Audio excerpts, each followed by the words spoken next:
Tennessee is going to upset Georgia over the weekend. Yes, you heard it here first. Tennessee is going to upset Georgia over the weekend. I am giving my take on it now. I am going all in. And I am ready to say that Tennessee will upset Georgia over the weekend. Why will they upset Georgia? Well, that is 4 Downs, brought to you by Ted Russell Ford Lincoln, your home for the finest vehicles in Knoxville. New and used, East Tennessee's largest Ford and Lincoln volume dealer. Dave is still out, but because of that, I will do my Cooper Mays impersonation. Again, for those who don't know, I impersonate Cooper Mays when Dave is out, when we do 4 Downs, because Cooper Mays tees us up for each down with the soundboard that Dave has. I don't have the soundboard. So we're going to start with Cooper Mays here. Hit like and subscribe. Well, thank you, Coop. All right. 4 Downs, 4 reasons Tennessee football will upset Georgia. The upset is coming. I acknowledge up front, I picked Tennessee to upset Georgia in 2022. That was me getting caught in the hype behind Tennessee and the receivers at that time. I didn't realize that Cedric Tillman wasn't going to be fully healthy, and I just didn't take into account that Georgia's better. It rained that day. Tennessee was at Georgia. A lot of things went on that aren't applying here. So why Tennessee will upset Georgia? Let's get rolling. Coop here. First down. Gunnar Stockton. I mean, that's the first one. Gunnar Stockton. Gunnar Stockton is a struggling quarterback in big games. Now, he did help Georgia win the SEC championship against Texas in overtime last year, where he came in place of an injured Carson Beck. But he did not play well that day, okay? And he won the game in overtime. Couple of plays were hit. Georgia had already done what it had needed to do for the most part. He was 12 of 16 for 71 yards, and everybody was excited about that. But guys, do the math real quick. 12 of 16 for 71 yards. That was 4.4 yards per attempt. He threw a bunch of easy passes that they did to try to maximize his efficiency, and he was not great. And then against Notre Dame, in the college football playoff, Georgia and Gunnar Stockton showed his issues that day, okay? Because where they really missed Carson Beck, yes, the stat line for him passing wasn't terrible, 20 of 32 for 234 yards, 1 touchdown. But he was sacked 4 times, and he was sacked because he wasn't getting rid of the ball, and he doesn't do a good job of getting rid of the ball. And that is a notable part of his game. This year, in 2 games, against Marshall, he only completed 58% of his passes for 190 yards and 2 touchdowns. Now, yes, you could say the 2 touchdowns and no interception stands out, and he did run 10 times for 73 yards. Mobility that we hadn't seen from him in the past, but a 58% completion clip against Marshall's not good. The next week, yes, he completed 76.5% of his passes, but he only averaged 6.7 yards per attempt last week, which is to say he threw a lot of easy passes. And when you throw those easy passes, you should actually be completing more than 76.5% of your passes. And that's the problem. They're playing very conservative with him. Gunnar Stockton is not ready for this moment. And the biggest reason he's not ready for this moment actually is going to lead us to second down. So let me tee him up now. Cooper Mays here. Second down. This game's at Neyland Stadium. This is Gunnar Stockton's first road game ever as a starting quarterback. Not in the SEC, not at a premier SEC stadium, ever. It's his first road game ever as a starting quarterback. And you are sending him to one of the 3 toughest places to play in the SEC. One of the 4. If I'm doing a Mount Rushmore of the 4 toughest places to play in the SEC, we're going Tennessee, Florida, LSU, and Texas A&M. Auburn and South Carolina are somewhat in that tier 1, 2. South Carolina gets oddly loud.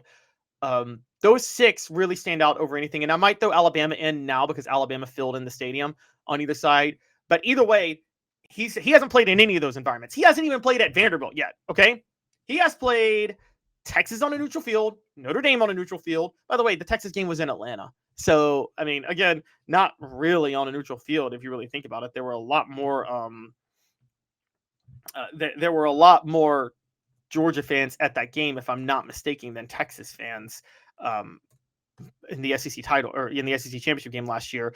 Now, when they played Notre Dame in New Orleans, more neutral site, but still, this is Gunnar Stockton's first road game, and it's at Neyland Stadium, a brutal place. I get Georgia's blown out Tennessee twice at Neyland Stadium, 2021 and 2023.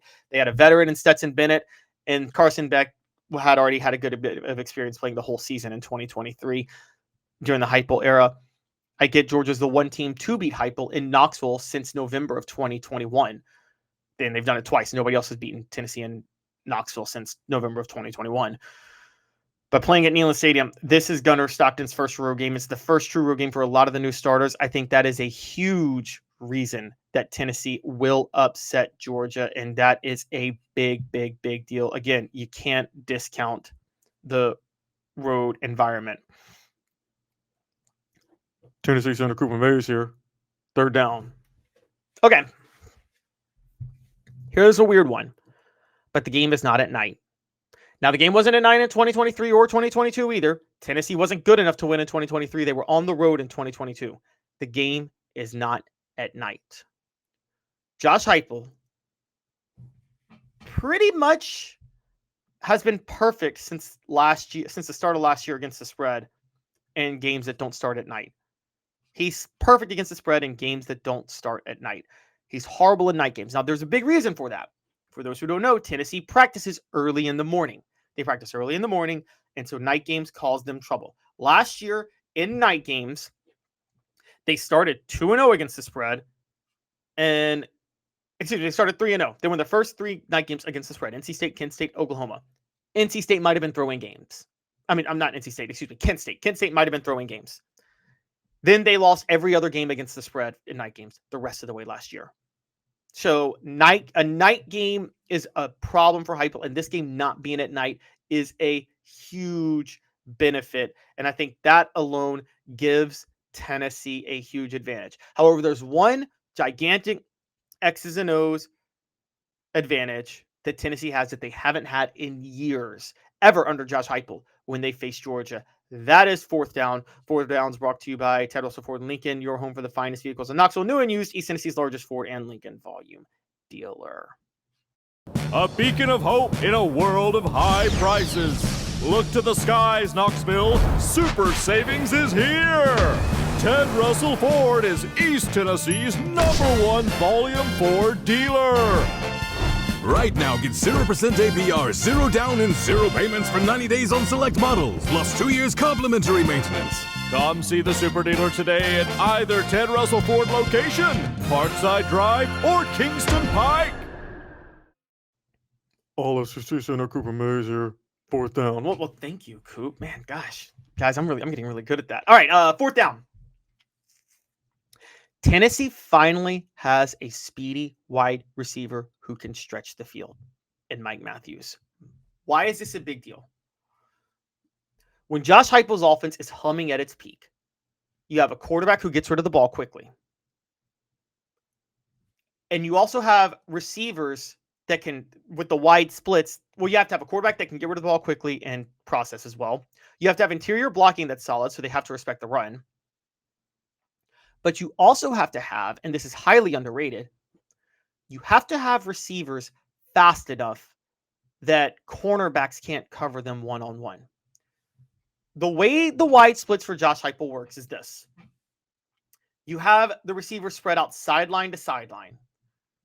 And basically, that requires the safeties and the linebackers to either commit to playing in coverage or commit to blitzing. And the quarterback can see pretty easily when he gets up to the line of scrimmage which one they're going to do. That's why they say all the time the Heupel offense is just read a safety. The safety can't play in a cover one drop back zone and then, just go to either side because the wide splits are so far. They have to commit to a side, which is why I've talked to you guys about how the Heupel offense really only coaches you to look at one side of the field. Now, I was contradicted on this yesterday because the Heupel offense, you do look good quarterbacks like Aguilar who are quick, not like, well, I'll say quarterbacks who process as well as Aguilar who are quick. They can scan the whole field very quickly, which is an added advantage to this offense, by the way. But to really, truly run it, you really do only have to look at one side of the field. The side you're choosing to look at is whichever sides the safeties are not committing to, and you either determine if the safeties are cheating up, you hand it off. If they're cheating up, you throw it. If they're playing back, you hand it off. And they can't disguise blitzes because the receivers are so far apart on the wide splits. Now, theoretically, you have a possession receiver, a go-to receiver who dictates coverage, and a slot receiver who's very fast. The problem in the past for Tennessee against Georgia has been that the receiver who dictates coverage, well, neither the wideouts, not the slot receiver, but neither the wideouts have been that speedy. Even Brew McCoy before his broken leg was an elite receiver. Loved the way he played. Same with Cedric Tillman, both NFL guys. They didn't have barn-burning speed. What does that mean? Georgia's cornerbacks, who were NFL caliber, were able to hang with them one-on-one, which allowed Kirby Smart to get a lot more creative defensively with Tennessee's offense than other teams otherwise could. Well, this year, Tennessee finally has a speedy wideout that they can't just hang with one-on-one on the outside. That speedy wideout is Mike Matthews. I think the existence of Mike Matthews completely changes the complexion of Tennessee's offense being able to do what it needs to do against Georgia. So then the big question on this upset doesn't come down to the outside, because Tennessee can throw the ball to Mike Matthews now. I think that's a huge advantage. The big question is this, and we don't know the answer, and that's why I didn't have it as one of my downs. But the real question is the interior offensive line as good as it has looked the first two games? We don't know that. We won't know that until Georgia. If the interior offensive line is still solid, then Tennessee will be in great shape. Why is that a big deal? And the offensive line does have major issues, and we don't know if it has major issues yet. Because, again, guys, pump the brakes with Syracuse and ETSU. We don't know. If it does have major issues, Georgia can run a 3-3-5 shell and cover everything and just get pressure up front with its elite defensive line led by Christian Miller. However, if the interior offensive line is just as good as it was in 2022, not the exterior, I don't really care about the tackles, actually. The interior, if they're just as good as they were in 2022 or 2023, with Cooper Mays, Javonte Spraggins, and Andre Carrick, really 2022 and 2024, then Tennessee's going to win this game. And since that's a 50-50 chance, and I gave you guys all the other reasons, I'm leaning on what they've done the last two games, and they have not looked like they've had problems yet. So, yeah, with all that in mind, that's why Tennessee is going to upset Georgia, and that's where I am landing. I think the offense is going to do what it needs to do with Mike Matthews and the interior offensive line.